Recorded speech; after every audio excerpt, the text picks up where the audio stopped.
মুখ্যমন্ত্ৰীয়ে কৈছে যে মই হেনো কংগ্ৰেছৰ ওচৰত আত্মসমৰ্পণ কৰিছো। মুখ্যমন্ত্ৰীক আজি এই থলীৰ পৰা য'ত সভা পাতিছো তাৰ পৰা ক'ব খুজিছো যে লুৰিণজ্যোতি গগৈৰ অভিধানত আত্মসমৰ্পণ শব্দটো নাই।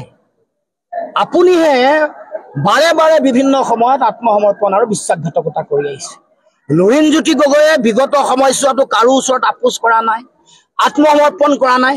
আহি থাকিব লগা দিনসমূহতো যেতিয়ালৈকে জীয়াই থাকিম না কাৰোবাৰ ওচৰত আত্মসমৰ্পণ কৰিম, না কাৰোবাৰ ওচৰত আঁঠু ল'ম, না কাৰোবাৰ ওচৰত আপোচ কৰিম। স্পষ্ট কথা, আমি কংগ্ৰেছৰ কাষত সহৱস্থান কৰিছো কেৱল মাত্ৰ জাতীয় স্বাৰ্থৰ কাৰণে যুঁজ দিবৰ কাৰণে। দেশৰ যিটো পৰিৱেশ পৰিস্থিতি, য'ত দেশত বাইপলাৰ মোড অফ ইলেকশ্যন চলিছে, ভোট বিভাজন ৰোধ কৰিবৰ কাৰণেহে আমি কেৱল মাত্ৰ সহৱস্থান কৰিছো। সেইকাৰণে মুকলিমূৰীয়াকে ক'ব পাৰো কংগ্ৰেছৰ লগত আমাৰ আদৰ্শৰ অমিল আছে, আমাৰ দৰ্শনৰ অমিল আছে। আমি আমাৰ চিন্তা, দৃষ্টিভংগী, আদৰ্শ আৰু দৰ্শন আমি নিজে আগবঢ়াই লৈ গৈও আমি বিজেপিক পৰাভূত কৰিবৰ কাৰণেহে তেওঁলোকৰ লগত থিয় হৈছো। অসমৰ মুখ্যমন্ত্ৰীয়ে কেনেকে আত্মসমৰ্পণ কৰিছে সেইটো কথা যদি আপোনালোকে চাই দেখিব, ইতিহাসৰ পৃষ্ঠাৰ লুটিয়াই চালে দেখিব যে অসমৰ মুখ্যমন্ত্ৰীয়ে আচুক বিশ্বাসঘাতকতা কৰি হিতেশ্বৰ শইকীয়া অসমৰ মুখ্যমন্ত্ৰী আগৰ তেওঁৰ ওচৰত আত্মসমৰ্পণ কৰিছিলে, কৰি কংগ্ৰেছলৈ গ'ল। বহুদিন কংগ্ৰেছলৈ যাওঁতে তেওঁৰ যিটো অবৈধ বাংলাদেশ যিটো প্ৰীতি, অবৈধ বাংলাদেশী বা বিদেশী প্ৰীতি, সেইটো আমি দেখিবলৈ পাইছো কেনেকে কি কাম কৰিছিলে, কি নকৰিছিলে। তাৰপিছত তেওঁ যেতিয়া হাৰদা লুই বাজাৰ কেলেংকাৰী তদন্তৰ গতি এটা লাভ কৰিলে, তেওঁ জেল যোৱাৰ, তিহাৰ জেললৈ যোৱাৰ পৰিৱেশ আহিলে, তেওঁ তাৎক্ষণিকভাৱে আত্মসমৰ্পণ কৰিলে। তেওঁ বিজেপি, RSS, ৰাম মাধৱৰ ওপৰত আত্মসমৰ্পণ কৰি বিজেপিলৈ দৌৰি দৌৰি গ'ল। তাৰ পাছত তেওঁ বিশ্বাসঘাতকতা আচুক কৰিছে, আলফাক কৰিছে, তেওঁ প্ৰথম গুৰু বিহু ফুকনক কৰিছে, প্ৰফুল্ল মহন্তক বিশ্বাসঘাতকতা কৰিছে, হিতেশ্বৰ শইকীয়াক কৰিছে, তৰুণ গগৈক কৰিছে, সিদ্ধাৰ্থ গোস্বামীক কৰিছে, ৰাম মাধৱক কৰিছে আৰু সৰ্বানন্দ সোণোৱালক কৰিছে। এইটো কথা মানুহে দেখিবলৈ বাকী নাই। দ্বিতীয় কথা, আৰু কেইটামান কথা, যদিও কথাবোৰ দীঘলীয়া হৈছে কৈ যাব খুজিছো। তিনিটা কথা কৈছে যে জাতিৰ কাৰণে যিবোৰ ভাল কাম কৰিছে সেইবোৰৰ বোলে প্ৰশংসা নকৰিলেও মই বাধা দিব নালাগে। দ্বিতীয় তেওঁ কৈছে যে মই হেনো লাজ পাব লাগে। তৃতীয় কথা, মোৰ হাও লাগিব বুলি কৈছে। আৰু চতুৰ্থ কথা, এফিডেভিট দিয়াৰ কথা। গোটেইকেইটা কথাৰ উত্তৰ আপোনালোকক সুযোগ পাইছো কাৰণে দি থৈ যাব খুজিছো যে আপুনি কৰা ভাল কামৰ তালিকাখন দিছো। মুখ্যমন্ত্ৰী ডাঙৰীয়া, আপুনি এনেকুৱা কিছুমান কাম কৰিছে, এতিয়া খিলঞ্জীয়া মানুহৰ 49,000 বিঘা মাটি আপুনি আম্বানী, আদানী, ৰামদেৱ, SR গ্ৰুপক দি দিবলৈ ওলাইছে। 49,000 বিঘা মাটি, ইয়াত কোকৰাঝাৰ পৰ্বতজোৰা হওক, ডিমা হাছাও হওক, কাৰ্বি আংলং হওক, বৰদুৱাৰ হওক, গোলাঘাট মেৰাপানী হওক, এইবোৰত আপুনি মাটি ভেটি দিবলৈ ওলাইছে। আপোনাৰ দিনত 8,066খন বিদ্যালয় মৃত্যু হৈছে। আপোনাৰ দিনত আটাইতকৈ জন্ম হৈয়ে মানে মৃত্যু মুখত পৰা সন্তানৰ যিটো হাৰ, সেইটো ভাৰতবৰ্ষৰ সকলো ৰাজ্যৰ ভিতৰত আটাইতকৈ বেছি, এভাৰেজ হাৰতকৈ বেছি। বেলেগ ৰাজ্যবোৰত যিটো গড় হাৰ সেইটো 20 গৰাকী মানুহ মৃত্যু মুখত পৰে, আপোনাৰ ইয়াত 22 গৰাকী মৰে। 0 পৰা 5 বছৰত মৃত্যু মুখত পৰা শিশুৰ সংখ্যা দেশত 30 গৰাকী, আপোনাৰ অসমত 35 গৰাকী মৰে। ড্ৰপ আউট মানুহ যিটো ছাত্ৰ ছাত্ৰীৰ সংখ্যা দেশৰ ভিতৰতে অসমৰ স্থান দ্বিতীয়। এইবোৰ আপুনি কৰা কামৰ উদাহৰণ মই দিব খুজিছো। গতিকে এয়া আপোনাৰ ভাল কামৰ উদাহৰণ। আপোনাৰ দিনত 27খন টুল গেট অসমত গঢ়িব খুজিছে, 9খন আছে আৰু 18খন বনাই আছে। Smart meter 64 lakh smart meter আম্বানীৰ হাতত অৰ্পণ কৰিছে 64 লাখ পৰিয়াল। তাৰ লগে লগে 55 বছৰৰ কাৰণে বিমান বন্দৰ আদানীৰ হাতত আপুনি দি দিলে। তাৰ লগে লগে আপোনাৰ দিনত 31 লাখলৈ নিবনুৱা বৃদ্ধি হ'ল। আপোনাৰ দিনত ধাৰ 1,84,000 বৃদ্ধি হৈছে। যোৱা এই বছৰটোৱে অলপ দিনৰ আগলৈকে 12,455 কোটি টকা, 12,455 কোটি টকা আপুনি ধাৰ ইতিমধ্যে লৈছে। এয়াই হ'ল আপুনি জাতিৰ কাৰণে কৰা কাম। উৰিয়াম ঘাটত তেওঁ উচ্ছেদ কৰিছে, মোক কৈছে যে উৰিয়াম ঘাটত হেনো মই এফিডেভিট দিব লাগে আদানীক মাটি দিম বুলি, মানে তেওঁ আদানীক মাটি দিব বুলি তাত মই এফিডেভিট দিব লাগে। মই আপোনাক কৈছো আপুনি বেছি দূৰলৈ যাব নালাগে, আপুনি মোৰ ওচৰলৈ আহক। মই বেছি দূৰলৈ যাবলৈ মানা কৈছো। গোলাঘাটৰ ফলঙনিৰ বীজ পামলৈ আহক, আপুনি 75 বিঘা ৰামদেৱক নিদিওঁ বুলি মোক এফিডেভিট কৈ দিয়কচোন।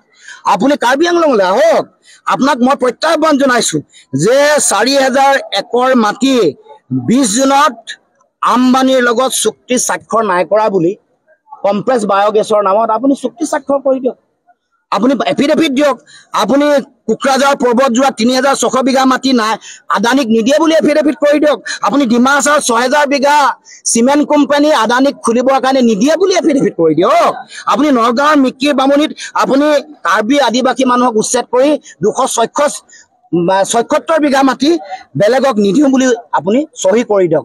আমাৰ বৰদুৱাৰ বাগানত আপুনি ২,১০০ বিঘা ১৮০০ বিঘা মাটি আপুনি বেলেগক নিদিওঁ বুলি মোক এফিডেভিট কৰি দিয়ক। আৰু মুখ্যমন্ত্ৰী প্ৰত্যাহ্বান জনাইছো, আপোনাৰ নিজৰ সমষ্টি ৰেলৱেত বেদখল কৰি থকা যিসকল মানুহ আছে তেওঁলোকক উচ্ছেদ কৰি আপোনাৰ শক্তি দেখক, সাহস দেখক, প্ৰত্যাহ্বান জনাইছো মুখ্যমন্ত্ৰীক।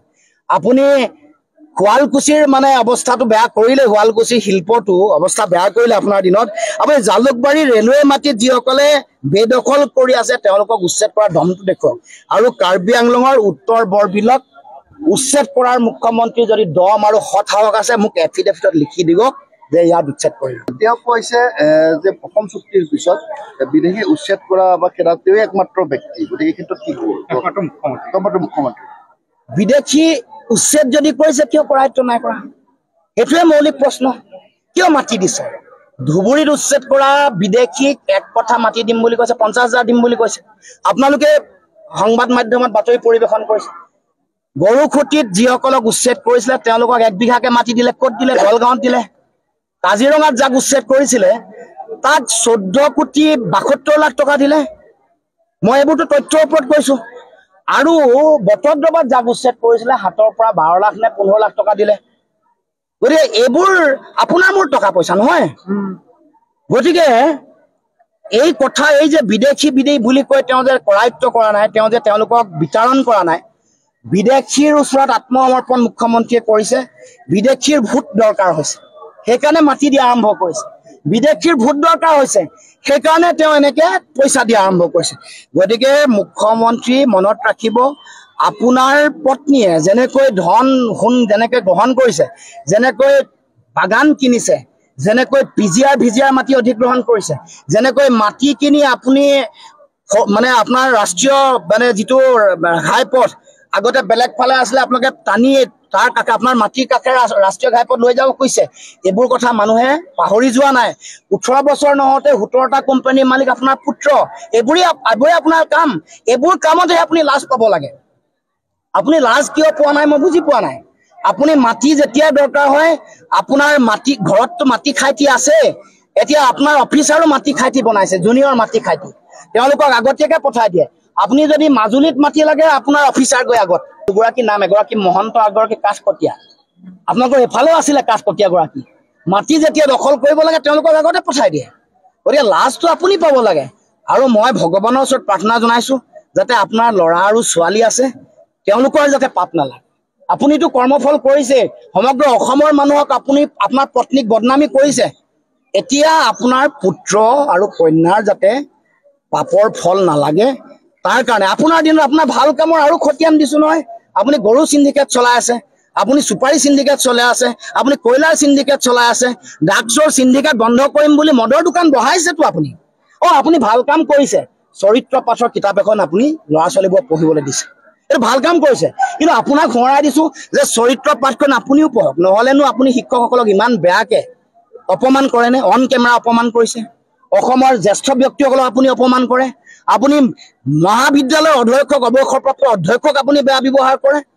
গতিকে আপুনি পঢ়িব লাগিব। আপুনি কিতাপৰ দিন কৰিছে, এইটো ভাল পাইছো, ভাল কাম কৰিছে। কিন্তু আমাৰ বিষ্ণুপ্ৰসাদ ৰাভাদেৱে কি কৈছে, আমাৰ পদ্মনাথ গোহাঁই বৰুৱাই কি কৈছে, বা আমাৰ ভূপেন হাজৰিকাই কি কৈছে, লক্ষ্মীনাথ বেজবৰুৱাই কি কৈছে, তেওঁৰ লিখনিসমূহৰ মাজত থকা যিবোৰ কথা, এইবোৰ পঢ়ি আপুনি সমন্বয়ৰ কথা, সাম্প্ৰদায়িকতাহীন এখন সমাজৰ কথা আপুনি পঢ়ি এইবোৰ উপলব্ধি কৰক।